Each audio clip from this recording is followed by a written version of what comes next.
Jeeva today பார்வையாளருக்கு வணக்கம். இன்றைய நேர்காணலில் ஓய்வு பெற்ற ஐஏஎஸ் அதிகாரி, அரசியல் திறனாய்வாளர் பாலச்சந்திரன் அவர்கள். சார் வணக்கம். வணக்கம் ஜீவா. வணக்கம்.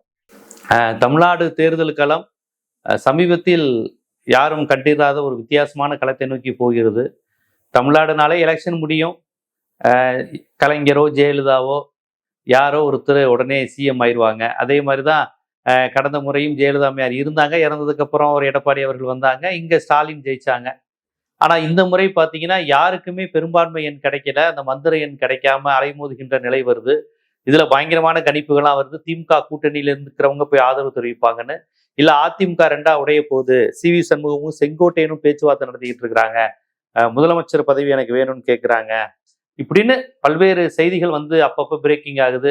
லீமா ரோஸோட பேச்சுவார்த்தை, ஆதவ அர்ஜுனோட பேச்சுவார்த்தை எல்லாம் போய்கிட்டு இருக்கு. நீங்க இந்த சூழலை எப்படி பாக்குறீங்க? எப்படியெல்லாம் இருக்கிறதுக்கான சாத்தியப்பாடுகள் அதிகமா இருக்கு? கொஞ்சம் குழப்பமா இருக்கு, எதுவும் உறுதியா சொல்ல முடியல. ஆனா விஜய் வந்து இப்போதைக்கு தற்காலிகமாகவோ நிரந்தரமாகவோ தெரியாது, ஆனா இப்போதைக்கு ஒரு தீர்மானம் எடுத்திருக்கிறாரு, பிஜேபியோட ட்ரக் வச்சுக்க மாட்டேன் அப்படின்னு.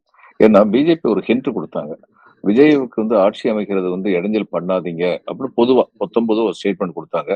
அதுக்கு என்ன அர்த்தம் இருந்திருக்க முடியும்னா, இவர் மைனாரிட்டி கவர்மெண்ட் வெறும் 108 வச்சுக்கிட்டே கவர்மெண்ட் ஃபார்ம் பண்ணியிருந்தா கூட வாக்கெடுப்பு நடத்தும் போது இந்த என்டிஏ வந்து வெளிநடப்பு பண்ணியிருப்பாங்க. வெளிநடப்பு பண்ணியிருந்தா அந்த ஹவுஸ்ல உள்ளவங்கள்ல விஜய்க்கு மெஜாரிட்டி கிடைச்சிருக்கும். அவர் அடுத்த 6 மாசத்துக்கு வந்து அசம்பிளி பண்ண வேண்டியதில்லை. அதாவது அவை பெரும்பான்மையை வச்சு மட்டும், அறுதி பெரும்பான்மையில வெறும் அவை பெரும்பான்மையை வச்சு மட்டும் முடிவு செய்வாங்க. எப்பயுமே அவை பெரும்பான்மை தான். 2/3 கேட்கும் போதும் அவையில உள்ள 2/3 தான். 2/3 சொல்லி கேட்கறாங்கல்ல, அந்நியாரமும். ஆனா இதுல மட்டும்தான் ஒரு கான்ஸ்டிடியூஷனல் அமெண்ட்மெண்ட் சொல்லி வரும்பொழுது மட்டும்தான் 2/3 சொல்றது மொத்த பெரும்பான்மைகள் வந்து 2/3. மற்றபடி எல்லாமே வந்து அந்த அவை பெரும்பான்மை தான். சோ இப்ப வந்து அவை பெரும்பான்மை வந்திருந்தா அடுத்த 6 மாசம் இவர் எந்த விதமா அவை மறுபடியும் கூட்டியிருக்க வேண்டியதில்லை. ஆனா அப்படி அவங்க ஹிண்ட் கொடுத்ததுக்கு அப்புறமும் இவர் காங்கிரஸ் பக்கம் போனார். அப்ப அவங்களுக்கு வந்து அதுல வந்து சந்தோஷம் இல்லாம இருந்தது. இப்ப இவர் கவர்னர் சொல்லிட்டாரு, நீங்க 118 பேரை கொண்டு வாங்க, லிஸ்ட கொண்டு வாங்கன்றாரு. இதுல முக்கியமானது என்னன்னா 118 பேர் கொண்ட லிஸ்ட கொண்டு வாங்கன்னு சொல்றதுக்கு கவர்னருக்கு எந்த சட்டப்பூர்வமான அதிகாரமும் கிடையாது. இவங்க சட்டத்தை மீறிதான் அப்படி கூப்பிடுறாரு. அதாவது ஒரு கவர்மெண்ட் வந்து does it enjoy the confidence of the house? நம்ம தெரிஞ்சுக்க வேண்டியது என்னன்னா, இவங்களுக்கு பெரும்பான்மையே இருக்க வேண்டியது இல்ல. ஆனா ஹவுஸ் உடைய கான்பிடன்ஸ் இவங்க மேல இருக்கு. ஹவுஸ் வந்து இவங்களுக்கு நம்பிக்கை தெரிவிக்குதா? நான் ஏற்கனவே சொன்னபடி ஹவுஸ்ல வந்து பாதி பேர் வெளிநடப்பு பண்ணிட்டாங்க. அல்லது அந்த பர்டிகுலர் இஷ்யூல வந்து நரசிம்மராவ் வந்து ஒரு மைனாரிட்டி கவர்மெண்ட் 5 வருஷம் நடத்தினாரு. ஆனா எப்படி நடந்தது? சட்டம் ஏற்றும் போது காங்கிரஸ் அல்லாத உறுப்பினர்கள்ல ஒரு குழுமம் வந்து இல்ல இந்த சட்டம் எங்களுக்கு பொருத்தமானதா இருக்கு, நாங்க ஆதரிக்கிறோம் அப்படின்னு சொல்லிடுவாங்க. அப்ப சட்டம் பாஸ் ஆயிரும். அப்ப கவர்மெண்ட் வந்து அங்க வந்து இருந்தது, சாஸ்வதமா இருந்தது. அதே மாதிரிதான் இங்கேயும் வந்து ஒரு பெரும்பான்மை இல்லாம இந்த 108 பேரையே வச்சு கூட 5 வருடங்கள் வந்து ஆண்டு முடிந்திருக்க முடியும், சாதுரியம் வந்து ஆடுறதுன்னா. ஆனா இன்னைக்கு கவர்னர் வந்து சொல்றாரு 118 பேர் லிஸ்ட கொண்டு வாங்க. அப்படி சொல்லக்கூடிய அதிகாரம் வந்து அவருக்கு கிடையாது. கவர்னர் செய்ய வேண்டியதெல்லாம் இருக்கிற பெரிய குரூப் இவங்க தான். இந்த குரூப் வந்துச்சு, ஆட்சி அமைக்கிறதுக்கு உரிமை கோர்றாங்க. அப்படி உரிமை கோரும் பொழுது அவர் வந்து சரி நீங்க போங்க, ஆட்சி அமைக்க நான் ஸ்வேரின் பண்றேன், உங்களை சீஃப் மினிஸ்டர் ஆக்குறேன், ஆனா கூடிய சீக்கிரமா நீங்க சட்டமன்றத்தை எதிர்கொள்ள வேண்டும். இப்ப இன்னொன்னு கேட்டா உங்களுக்கு அதிசயமா இருக்கும், கான்ஸ்டிடியூஷன் எந்த இடத்துலயுமே நம்பிக்கை வாக்கெடுப்பு கோரணும்னு சொல்லி கிடையாது. கான்ஸ்டிடியூஷன் சொல்றது ஒண்ணுதான், சட்டமன்றத்தின் நம்பிக்கை பெற்றவர்களாக அமைச்சரவை இருக்க வேண்டும், அவ்வளவுதான். நம்பிக்கை வாக்கெடுப்பே தேவையில்லை. ஆனா அது ஒரு மரபாயிருச்சு, அது ஒரு நல்ல மரபு. அதனால அந்த மரபு பின்பற்றப்படுது. ஏன்னா கோர்ட் ஆர்டர் அது மாதிரி பல சமயங்கள்ல கோர்ட் அதை ரீஇட்ரேட் பண்ணி ஆர்டர் கொடுத்திருக்காங்க. அதனால அந்த மரபு வந்து பின்பற்றப்படுது. இவர் வந்து முதலமைச்சராக பதவி ஏற்பு நடத்திட்டு நீங்க சீக்கிரமா போய் சட்டமன்றத்தை எதிர்கொள்ளுங்கள் அப்படின்னு சொல்றதுக்கு தான் கவர்னருக்கு உரிமை இருக்கு. அதை விட்டுட்டு 118 பேர் லிஸ்ட கொண்டு வான்னு சொல்றதுக்கு அவருக்கு உரிமை கிடையாது. அப்ப இதுல இருந்து என்ன தெரியுது? பிஜேபிக்கு வந்து சந்தோஷமா இல்ல. நீ ஏன் காங்கிரஸ் போன, நான் பாரு தடுப்புகள் போட முடியுமா பாக்குறியா அப்படிங்கிற மாதிரி தான் இது நடக்குது அப்படின்னு சொல்றது இப்ப எனக்கு தோணுது. அடுத்து வந்து இதுல இருந்து இபிஎஸ் உடைய கட்சியில் ஏடிஎம்கேல இருந்து இப்ப பாருங்க, கிராமங்கள சில பேர் வந்து இதை வந்து பழனிசாமி கட்சிங்கிறாங்க. முந்தையெல்லாம் ரெட்டையில கட்சின்னு சொல்லுவாங்க, இப்ப பழனிசாமி கட்சிங்கிறாங்க. அந்த அளவுக்கு இவர் ரெட்டையில கட்சியை பழனிசாமி கட்சி ஆக்கி விட்டாரு. சரி, அது ஒரு பக்கம் இருக்கட்டும். இந்த எம்பி எம்எல்ஏஸ்ல 25 பேர் இதுக்கு போயிருக்காங்க, புதுச்சேரிக்கு வந்து ரிசார்ட்டுக்கு கூட்டு போயிருக்காங்க. இப்போ இது என்ன காட்டுது? அவங்கள ஒரு சில சமயம் அவங்க மொத்தமா நீங்க ஏற்கனவே சொன்ன மாதிரி ஒட்டுமொத்தமா வந்து விஜய்க்கு சப்போர்ட் தரதுக்கு போறாங்களா, அதுக்கு ஏதாவது கண்டிஷன் கிளப்புறாங்களா, ஒரே குழப்பமா இருக்கு இப்போதைக்கு. குழப்பம் தெளிகிறதுக்கு ஒரே வழி என்னன்னா, எனக்கு தெரிஞ்ச ஒரே வழி, கவர்னர் வந்து இவரை ஸ்வேரின் பண்ணிட்டு கோ அண்ட் ஃபேஸ் இது அசம்பிளி அப்படின்னு சொல்லிடணும். அங்க நம்பிக்கை ஓட்டு எடுப்பு வாங்கிருங்க அப்படின்னு சொல்லி கேட்கணும். அதுதான் ஒரே வழி. என்ன செய்ய போறாங்க கவர்னர் தெரியாது எனக்கு. இப்ப ஃப்ளோர்ல வந்து நிரூபிக்கணும்னா இப்ப அந்த என்டிஏ வந்து அப்படியே வெளிநடப்பு பண்ணிட்டாலே இவங்க ஜெயிச்சிருவாங்க அப்படிதானே? விஜய் வந்து பிரச்சனை இல்லாம ஆயிரும் அப்படிதானே? வெளிநடப்பு செய்தாலோ அல்லது அவையில் இருந்து கொண்டு ஓட்டடிக்காமல் இருந்தாலோ அது என்டியும் பண்ணலாம், டிஎம்கேயும் பண்ணலாம், யார் வேணாலும் பண்ணலாம். அப்படி பண்ணிட்டா அல்லது ஒரு பகுதி மட்டும் அது மாதிரி பண்ணிட்டாங்கன்னா கூட, இப்ப உள்ள போனாங்க, போயிட்டு அங்க போய் இவர் சொல்றாரு இவங்களுக்கு எதிராக விஜய்க்கு எதிராக ஓட்டு போடுங்கன்னு சொல்லி யூபிஎஸ் வந்து தன்னுடைய எம்எல்ஏக்கள் அத்தனை பேர்னு சொல்றாரு. அதுல 25 பேர் அவருக்கு சப்போர்ட்டா ஓட்டு போட்டுறாங்கன்னு வைங்க. அப்ப அவருடைய முதலமைச்சர் பதவி சாஸ்வதமாயிருச்சு. அதுக்கப்புறம் இவங்க பிரச்சனை, கட்சிக்குள்ள கட்சி ஒழுங்கு நடவடிக்கை அதுலாம் ஆரம்பிக்கணும், அது இவங்க பிரச்சனை. அதனால என்ன நடக்கணும் இப்ப, ஏன்னா கட்சிக்குள்ளேயே வந்து விஜய்க்கு ஆதரவு அளிக்கணும்னு சொல்றவங்க ஒரு குரூப் இருக்காங்கன்னு கேள்விப்படுறேன். இல்ல, இந்த நிலையில் தான் செங்கோட்டையனும் சி.வி. சண்முகமும் பேசுறாங்க. செங்கோட்டையன் யார் என்பது நம்ம எல்லாருக்குமே தெரியும். அவர் என்னதான் விஜய் கட்சியில இருந்தாலும் அவருடைய அடையாளம்ங்கிறது 77 72 எம்ஜிஆர் வந்ததுல இருந்து அவர் அதிமுக காரர் தான். ஜெயலலிதாவுக்கு ரூட் மேப் போட்டு தந்தவர். அதனால அதிமுகவின் 2ஆம் கட்ட தலைவர். எடப்பாடி இடத்துக்கு வர வேண்டியவரே செங்கோட்டையன் தான். இப்படிலாம் இருக்கும்போது ஏடிஎம்கேவோட அவரால் எளிதாக நெருங்க முடியும். ஏடிஎம்கேவும் செங்கோட்டையன் என்ன இயல்பா பேச முடியும். இப்ப சி.வி. சண்முகம் செங்கோட்டையன்ட்ட பேசுறாரு, இபிஎஸ் விஜய் பேசல. சி.வி. சண்முகமும் செங்கோட்டையனும் பேசுறாங்க அப்படிங்கிற தகவல் வருது. நீங்க சிஎம் கேண்டிடேட்டை எங்களுக்கு விட்டு தந்தா முழுமையா ஆதரிப்போம் அப்படிங்கிற மாதிரி எல்லாம் தகவல் வர மாதிரி இருக்கு. அப்படி எல்லாம் போக வாய்ப்பு இருக்கா? கொஞ்சம் கூட வாய்ப்பு கிடையாது. விஜய் வந்து சிஎம் போஸ்ட் விட்டு தரவே மாட்டார். அந்த வாய்ப்பு கிடையவே கிடையாது. அது ஒரு பார்கெனிங் பாயிண்டா இருக்கலாம். அப்படி ஆரம்பிச்சு அமைச்சரவையில எங்களுக்கு இடம் கொடுங்க, நல்ல நல்ல இடங்களா கொடுங்க எல்லாம் கேட்கறதுக்காக இருக்கலாம். ஆனா சிஎம் போஸ்ட் இவங்க கேட்டா அது கிடைக்காது. அது கொடுக்கறதுக்கு அவர் எதுக்கு இவ்வளவு பெரிய ரிஸ்க் எடுக்கணும்? விஜய் செங்கோட்டையனையும் எடப்பாடியும் அதிமுக சிஎம் ஆக்குறதுக்காக வந்தாருன்னு இவருடைய இமேஜ் போயிடும். ஆனா இப்ப ஆட்சி எப்படியாவது அமைத்து ஆகணுமேங்கிற ஒரு நிலை இருக்கு. ஆனா நீங்க சொல்ற மாதிரி வெறும் அவை பெரும்பான்மை வைத்தே 5 ஆண்டுகள் நடத்தலாம். நரசிம்மராவ் ரோல் மாடல்ல ரொம்ப அழகா சொன்னீங்க. ஆனா நரசிம்மராவுக்கு வரலாற்றுல பேரு ஒண்ணு இருக்கு, உங்களுக்கு நல்லா தெரியும். அவர் பேருக்கு தான் காங்கிரஸ்காரரு. அவர் ஒரு RSS அபிமானி. பாபர் மசூதி இடிப்புல இருந்து எல்லாத்தையும் அனுசரிச்சாரு. பாஜகவினர் நரசிம்மராவை விமர்சனம் பண்ணதே கிடையாது இப்ப வரையும். காங்கிரஸ்காரங்களும் நேரு குடும்பமும் தான் நரசிம்மராவை ஒரு எதிராக பார்த்தாங்க, பாலிடிக்ஸ் பண்ணாங்க அப்படிங்கிற ஒரு பார்வை இருக்கவில்லையே. பாஜக விரும்பிய ஒரு காங்கிரஸ் பிரதமர்னா அது நரசிம்மராவுங்கிற ஒரு பிம்பம் இருக்கு. இப்ப விஜய் அப்படி இருந்தாலுமே வெளியே இருந்து பார்க்கும்போது பாஜக தயவுல ஓட்டிடுறாருப்பா அப்படிங்கிற அந்த நேம் தானே கிடைக்கும். ஆமா, அதை பத்தி மக்கள் அதிகமா கவலைப்பட மாட்டாங்கல்ல. நாங்கள் விரும்பிய நாயகன் முதலமைச்சராக இருக்கிறாங்க மக்கள் நினைப்பாங்க, அவருக்கு ஓட்டு போட்டவங்க எல்லாம். நீங்க சொல்ற மாதிரி இவருக்கு வந்து பொலிட்டிக்கல் கிரெடிபிலிட்டி சஃபர் ஆகிறதுக்கு நிறைய சந்தர்ப்பங்கள் இருக்கு. வேற ஒண்ணும் வேண்டாங்க, இவர் கொடுத்த வாக்குறுதி அத்தனை நிறைவேற்றணும்னா, இவர் பொன்ராஜ் சொல்லிட்டு இருந்தார், கால்குலேட் பண்ணிட்டு பொன்ராஜ் சொன்னார் 20 லட்சம் கோடி ரூபாய் வேண்டி இருக்குமா இவர் கொடுத்த வாக்குறுதி அத்தனை நிறைவேற்றணும். எங்க இருக்கு பணம்? அதனால மக்கள்கிட்ட வந்து இவருக்கு வந்து டிஸ்கிரெடிட் ஆகிறதுக்கான சந்தர்ப்பங்கள் தான் அதிகம் இவர் முதலமைச்சராக பதவியேற்றார். நான் பெர்சனலா விரும்புறேன் இவர் முதலமைச்சராக பதவி ஏற்கணும். இந்த மாதிரி செய்ய முடியாத காரியங்கள்லாம் செய்யறோம்னு சொல்லிட்டு வர்றவங்க டிஸ்கிரெடிட் ஆனா தான் அடுத்து வர எந்த பொலிட்டிக்கல் பார்ட்டியும் செய்ய முடியாத காரியத்தையும் செய்யறோம்னு சொல்ல மாட்டாங்க. அதனால இவர் சிஎம் ஆகுறதுதான் நல்லது. ஆனாதான் இவர் யாரு, என்ன செய்யக்கூடியவரா, திறன் வாய்ந்தவரா போன்ற பல்வேறு விஷயங்களை மக்கள் ஒரு ஆதாரத்தோட தெரிந்து கொள்ள வாய்ப்பு இருக்குன்னு பாக்குறீங்க. ஆமா, அப்படியே செஞ்சுட்டாருன்னா நம்ம வரவேற்கத்தான் செய்வோம். எல்லாத்தையும் மீறி செஞ்சுட்டாருன்னா அதை வரவேற்கத்தான் செய்வோம். அது உண்மைதான். இப்ப இந்த நிலையில தான் நேற்று இரவு கூட நான் உங்களுக்கு பதறிட்டு போன் அடிச்சேன். திமுக அதிமுக கூட்டணிக்கான வாய்ப்புங்கிறத எல்லா முன்னணி ஊடகங்களிலும் பிரேக்கிங் நியூஸா நேற்று 1 மணி நேரம் தொடர்ச்சியா போட ஆரம்பிச்சிட்டாங்க. ஏதோ சும்மா போட்டு எடுத்தா பரவாயில்ல, நேற்று இரவுல இருந்து அது ஒரு பெரிய பரபரப்பாயிருச்சு. திமுக அதிமுக கூட்டணிக்கான வாய்ப்புகள் இருக்கு அப்படிங்கிற மாதிரியான ஒரு விஷயம். எடப்பாடியே அடுத்த ஸ்டேஜும் போயிட்டாங்க. வெறுமனே அப்படி சொல்லல, எடப்பாடி தான் முதலமைச்சர், ஸ்டாலின் ஆதரவு தர்றாரு அப்படிங்கிற ரேஞ்சுக்கு போயிட்டாங்க. உடனே பிஜு பட்நாயக் உதாரணத்துக்கு போயிட்டாங்க. 77 இப்படிதான் எம்ஜிஆரும் கலைஞரும் பேசினாங்க அப்படின்னு பேசினாங்க. ஆனா அது கட்சியே இணைக்கப்பட்டது. அதிமுக கூடயே இருக்கட்டும்னு கலைஞர் சொன்னாரு போன்ற பல வரலாறுகளை பேச ஆரம்பிச்சிட்டாங்க. அப்படி ஒரு சூழல் இருக்குன்னு பாக்குறீங்களா? அதற்கான வாய்ப்பு இருக்கா? ஏன்னா அவங்க 2 பேரும் சேர்ந்தாங்கன்னா மேஜிக் நம்பர் ரொம்ப ஈஸியா கிடைச்சிரும். நம்பர்ஸ் கனெக்ட் படி பார்த்தா அது நடக்க வாய்ப்பு இருக்கு. பட் ஐடியாலஜிக்கலா இவங்க எப்படி ஒரு முரண்பட்ட கூட்டணியா அமையாதா? அப்படி ஒரு விஷயம் வந்ததை எப்படி நீங்க பாக்குறீங்க? நேத்து 2-3 மணி நேரத்துக்கு மேல இங்கிலீஷ் மீடியா, தமிழ் மீடியா எல்லாத்துலயும் இது பரபரப்பு செய்தி ஆயிடுச்சு. இதை எப்படி பாக்குறீங்க? ஆனா ஸ்டாலின் வெளிப்படையா அறிக்கை கொடுத்திருக்காரு. நாங்க அவங்க கவர்மெண்ட் ஃபார்ம் பண்றதுக்கு இடைஞ்சலா இருக்க மாட்டோம். மக்களுடைய தீர்ப்பு நாங்க எதிர்கட்சியா இருக்கணும்னு, அந்த எதிர்கட்சி கடமையில் நாங்கள் சரியாக நிறைவேற்றுவோம் அப்படின்னு அவர் ஏற்கனவே பேசியிருக்காரு. அப்படி அதாவதுங்க, விஜய் வர விடாம இந்த 2 கட்சியும் சேர்ந்து கவர்மெண்ட் ஃபார்ம் பண்றதுக்கு ட்ரை பண்ணதுன்னா அது மக்களுடைய தீர்ப்புக்கு விரோதமானதாக இருக்கும். ஏன்னா மக்கள் தீர்ப்புல வந்து விஜய்க்கு 108 இடம் கொடுத்திருக்காங்க. இவங்க 2 பேருக்கும் தனித்தனியா தான் 60-50 கொடுத்திருக்காங்க. இவங்க 2 பேரும் சேர்ந்த கூட்டணி அவங்க கொடுக்கல, தனித்தனியா தான் கொடுத்திருக்காங்க. அப்ப அது மக்கள் தீர்ப்புக்கு விரோதமா தான் இருக்கும். அது மட்டும் இல்ல, அப்படி ஒரு முயற்சி நடந்ததுன்னா தேவையில்லாம விஜயை ஹீரோ ஆக்கிடுவாங்க. மக்கள் அனுதாபம் எல்லாம் விஜய் பக்கம் போயிடும்.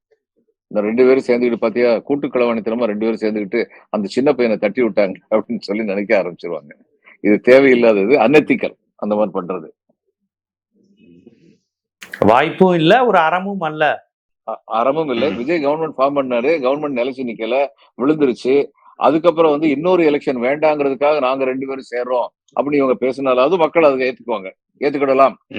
ஆனா இன்னைக்கு விஜய பிளாக் பண்ணிட்டு இவங்க வந்து வரணும்னு சொல்லி நினைச்சாங்கன்னா அது மக்கள் விரோதமாகத்தான் கணிக்கப்படும். அது நிச்சயமா மக்கள் கொடுத்த தீர்ப்புக்கு எதிரானதுதான், சந்தேகமே இல்லை. அது சரிதான். இல்ல நீங்க எதையும் ஒரு அறத்தோடையும் ஒரு எத்திக்ஸோடையும் பார்க்கக்கூடியவர் யாரா இருந்தாலும் அந்த அடிப்படையில அந்த ஒரு விமர்சனத்தை வைக்கிறீங்க. பட் இப்ப வந்து பாத்தீங்கன்னா அதிமுக, புதுச்சேரி அதிமுக மாநில தலைவர் அன்பழகன் வந்து நீங்க சொல்லியிருக்காரு, ஸ்டாலின் தோத்திருக்க கூடாதுன்னு எடப்பாடி என்கிட்ட ஃபீல் பண்ணாரு. எப்பேற்பட்ட தலைவர், அதுக்காக அவரேவா தோக்கடிப்பாங்க அந்த மக்கள் அப்படின்னு ஃபீல் பண்ணதா அவர் பேட்டி கொடுத்திருக்காரு. யாரு? அதிமுக புதுச்சேரி மாநில தலைவர் அன்பழகன். அவர் சாதாரண ஆள் கிடையாது. அன்பழகன் எல்லாருக்கும் தெரியும். பாண்டிச்சேரினாலே அதிமுகனாலே அன்பழகன் தான் எல்லாருக்கும் நினைவுக்கு வரும். ஸ்டாலின் தோத்துருக்கலாமா, அவரையேவா தோக்கடிச்சிட்டாங்க அப்படின்லாம் எடப்பாடி ஃபீல் பண்ணதா அவர் இப்ப பேட்டி கொடுத்திருக்கிறாரு. சோ ஒரு பழைய இந்த திமுக வெறுப்பு, அதிமுக வெறுப்புங்கிற அந்த ஒரு சினாரியோ லைட்டா மாறுவதற்கான வாய்ப்பு இருக்கா? அவங்களுக்கு இடையில மாறலாங்க. ஆனா மக்கள் வந்து அதை ஏத்துக்க மாட்டாங்க. நான் திரும்ப திரும்ப சொல்றேன், மக்கள் வந்து என்ன தீர்ப்பு கொடுத்திருக்காங்க? விஜய்க்கு 108, இவங்களுக்கு 70, திமுகவுக்கு 70, இவங்களுக்கு 55 58 இது மாதிரி தான் 52 நினைக்கிறேன். இவ்வளவுதான் கொடுத்திருக்காங்க. மக்கள் வந்து தனித்தனி குடும்பங்களாகத்தான் மக்கள் வாக்களித்திருக்கிறார்கள். அப்ப மக்கள் வாக்குகளுக்கு மரியாதை கொடுக்கணும்னா இவங்க இன்னைக்கு விஜய முதலமைச்சர் ஆகிறத பிளாக் பண்ணிட்டு இவங்க 2 பேரும் சேர்ந்தாங்கன்னா அது மக்கள் தீர்ப்புக்கு விரோதமானதான் பார்க்கப்படும். இன்னைக்கு நான் மறுபடியும் சொல்றேன், அவர் விஜய் சிஎம் ஆகி அதுக்கப்புறம் தாக்கு பிடிக்க முடியாம ரிசைன் பண்ணிட்டாருன்னா இன்னொரு அசம்பிளி எலெக்ஷன் மறுபடியும் வர வேண்டாம், மக்கள் மேல திணிக்க வேண்டாம் அப்படிங்கிறதுக்காக நாங்க 2 பேரும் சேர்ந்து இந்த அடுத்த ரிமைனிங் பீரியட் நாங்க இருக்கிறோம் அப்படின்னு இவங்க சொன்னாங்கன்னா அது மக்கள் விரோத பார்க்கப்பட மாட்டாது. ரஜினிகாந்த் திடீர்னு ஸ்டாலின் அவர்களை சந்திச்சாரு. சந்திச்சதுக்கு அப்புறம் தான் இந்த விஷயங்கள்லாம் நடந்தது. ஆனா ரஜினிகாந்த் தெளிவுபடுத்தினாரு, அவரோட இவ்வளவு காலம் நான் இருந்தேன், அவர் அதிகாரத்துல இருக்கும்போது அவரோட நட்பா இருந்தேன். ஆனா இப்ப அவரே தோற்று போயிருக்கிற நிலையில அவர் நான் சந்தித்தது காரணம், இக்கட்டான நிலையிலும் நான் ஸ்டாலின் பக்கம் இருக்கிறேன், ஒரு நட்பு சக்தியா நான் இருப்பேங்கிறத அவர் தெளிவா சொன்னாரு. எல்லாரும் வழக்கம் போல ரஜினிகாந்த் சந்தித்த உடனே அது ஒரு பொலிட்டிக்கல் கிரவுண்டோட முடிச்சு போடுறாங்க. ஏன்னா ரஜினிகாந்த் உடனே எல்லாருக்கும் பிஜேபிக்கு நெருக்கமானவர், காங்கிரஸுக்கும் பிடித்தமானவர், ஜெகன்மோகன் ரெட்டி நண்பர், சந்திரபாபு நாயுடுக்கு ரொம்ப நெருக்கமானவர், உத்தரப்பிரதேசத்துக்கு போனாலும் யோகி ஆதித்யநாத்துக்கு நெருக்கமானவர். சோ அவரு சீரஞ்சீவி, பவன் கல்யாண் எல்லோருக்கும் நெருக்கமானவர். தமிழ்நாட்டுல திமுகவுக்கும் ரொம்ப நெருக்கமானவர். எந்த அளவுக்குன்னா துரைமுருகன் ரொம்ப வயசாயிருச்சு, சீனியர், கொஞ்சம் ஒதுங்கிக்கோங்களேன்னு திமுக மேடையில உரிமையா சொல்ற அளவுக்கு ரஜினி நெருக்கமானவர். எடப்பாடிக்கும் இரட்டலை சின்னம் குறித்து பேசுவதற்கு ரஜினிகாந்த் தான் போய் பேசுறாரு. சோ இப்பேற்பட்ட ரஜினிகாந்த் ஸ்டாலினை இந்த நேரத்துல சந்திக்கிறாருன்னா இதுக்கும் ஏதாவது ஒரு காரணம் இருக்கும். ஒருவேளை இவங்க ஏதாவது திமுக முயற்சிக்கு ரஜினிகாந்தும் ஒரு காரணமா இருப்பாரோ அப்படிங்கிற அந்த தகவலும் பரவுச்சு. அது அந்த மாதிரி எதுவும் பாக்குறீங்களா, இல்ல ரஜினி ரொம்ப இயல்பான சந்திப்புன்னு தான் பாக்குறீங்களா? இப்ப நீங்களும் நானும் ஸ்டாலினை பார்த்தா, ஸ்டாலின் வந்து பண்பின் காரணமா நம்மளை நல்லா வரவேற்பாரு, பேசுவார். நான் 2-3 தடவை சந்திச்சிருக்கேன். இந்த தமிழ் பயிற்று மொழி பள்ளிக்கூடங்கள் இருக்கணும்னு வலியுறுத்துறதுக்காக போயிருக்கேன். அப்ப அந்நேரம்ல உட்கார வச்சு டீ கொடுத்து பேசியிருக்காரு, ரொம்ப பண்போட பேசியிருக்காரு. நம்ம சொல்ற கருத்துக்கள் எல்லாம் கேட்டுக்கிடுவாரு. ஆனா நம்ம கருத்து அவரை இம்பாக்ட் பண்ணாது. அவருக்கு 1000 விதத்துல யோசிச்சுதான் அவர் முடிவெடுப்பார். இப்ப அதே மரியாதை ரஜினி பேசுறதுக்கும் கொடுப்பாரு. இப்ப ரஜினியை பத்தி எல்லாருக்கும் தெரிஞ்சிருக்கு. என்னையோ உங்களுக்கும் வந்து நம்ம வந்து தமிழ் நாடறியப்படவில்லை அவர் அளவுக்கு. அதனால நம்ம வந்து இவற்றை போய் பேசணும்னா அது வந்து ஒரு செய்தியா வராது. இவர் பேசினாருன்னா அது செய்தியா வரும். ஆனா இவருக்கு வந்து இவருடைய கருத்துக்களுக்கு நம்ம பேசும்போது நம்ம கருத்துக்கு எந்த முக்கியத்துவம் கொடுக்கிறாரோ ஸ்டாலின், அதே முக்கியம் தான் ரஜினிகாந்த் பேச கொடுப்பாரு. இன்னொன்னு, இந்த மாதிரி கருத்து சொல்றதுல நம்ம எல்லாருக்கும் ஒண்ணு தெரியும். பாவம் ரஜினி சின்ன பிள்ளை. அவருக்கு எதுக்கு இந்த வம்பெல்லாம்? எதுக்கு அனாவசியம் புடிச்சு மாட்டி விடுறாங்க? அவரை போய் நல்ல விதமா பார்த்து பேசியிருப்பாரு. நீங்க தோத்ததுல வந்து எனக்கு வருத்தம். அவருக்கு மட்டும் இல்லைங்க, தமிழ்நாட்டிலேயே பெரும்பான்மையானோருக்கு ஸ்டாலின் அவர்கள் தோத்தது வந்து வருத்தம் தான். இப்படிப்பட்ட ஒரு பண்பாளர் வந்து தோத்திருக்க கூடாது. இவ்வளவு நல்ல திட்டங்களா கொண்டு வந்துருது, தோற்க கூடாதுன்னு சொல்லி நினைக்கிறோம். அது தன்னுடைய வருத்தம். நல்ல நண்பர் வேற. அதனால தன்னுடைய வருத்தத்தை பகிர்ந்திருப்பாரு. மத்தபடி வேற ஏதாவது அவர் சொன்னாலுமே ஸ்டாலின் அதெல்லாம் இவர் சொல்றதை கேட்டு முடிவெடுக்கக்கூடியவர் இல்ல ஸ்டாலின். அப்படி ஆழ்ந்து ஆராய்ந்து சொல்லக்கூடிய வல்லமையும் வந்து ரஜினி கிடையாது. ரஜினி அப்போ ஒரு நண்பருங்கிற அடிப்படையில் தான் போய் பார்த்திருப்பாரு. அவ்வளவுதான். இவர் அப்படிப்பட்ட ஒரு பெரிய பொலிட்டிக்கல் அனாலிசிஸ் எல்லாம் கிடையாது ரஜினி வந்து. இந்த பத்திரிகை தான் தேவையில்லாம, அதாவது ரஜினியுடைய நடிப்பை பாராட்டி எவ்வளவு வேணாலும் எழுதுங்க. ரஜினியை பத்தி ஏதாவது அரசியல் அவரை ஈடுபடுத்தி ஏதாவது எழுதுங்கிறது பரபரப்பு கூட்டுறதுக்காக எழுதுறது இதெல்லாம். வேற ஒண்ணும் கிடையாது.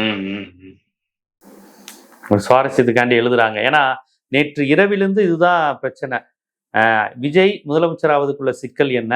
திமுக சேர்ந்து விஜயை தடுக்க போகுதா? ரஜினி வேற சந்திச்சிருக்கிறாரு. செங்கோட்டையனும் சிவி சண்முகமும் பேசுறாங்களே. இப்ப கூட செங்கோட்டையன் சிவி சண்முகம் பேசுறாங்கிற செய்தி இப்ப வரையும் கூட அது போய்கிட்டு இருக்கு. எதுவும் தனி பிரிவு அதுல உருவாக இல்ல, அது நடக்கிறதுக்கு வாய்ப்பு இருக்கு. ஆனா அப்படி நடந்ததுன்னா இப்ப என்னென்ன பிரச்சனை, 2/3 ஆட்கள் பிரிஞ்சு வந்தா தான் கட்சி தாவல் சட்டம் வந்து, தடுப்பு சட்டம் வந்து பாதிக்காது. இப்ப இவங்களுக்கு 47 பேர் இருக்காங்க. ஏடிஎம்கே மட்டும் 47 பேர் இருக்காங்க.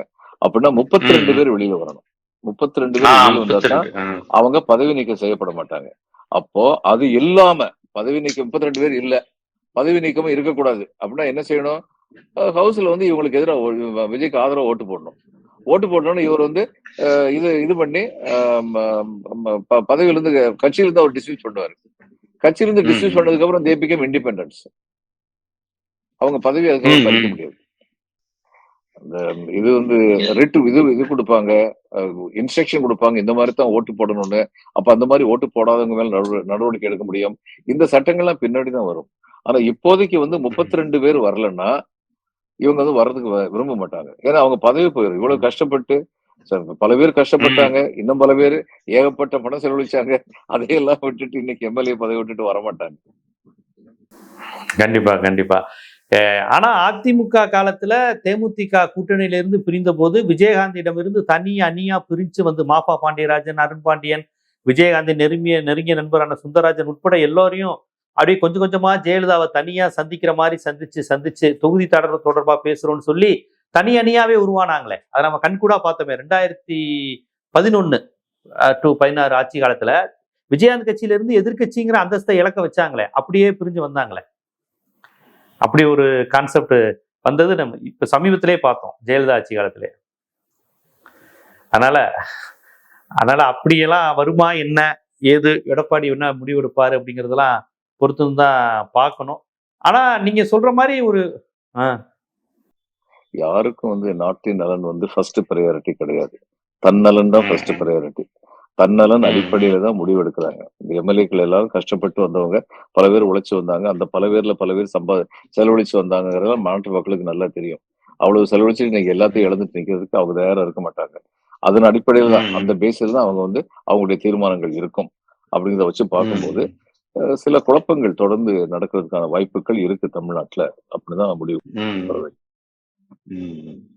அப்ப பாஜக தயவில், பாஜக ஆதரவு கட்சியினுடைய கூட்டணி தயவில் நமக்கு ஆட்சி அமைய வேணான்னு விஜய் நினைக்கிறாரு. தமிழ்நாடு பேட்டனுக்கு அது பொருந்தாதுங்கிற மாதிரி அவர் பயப்படுறாரு. அப்படித்தானே?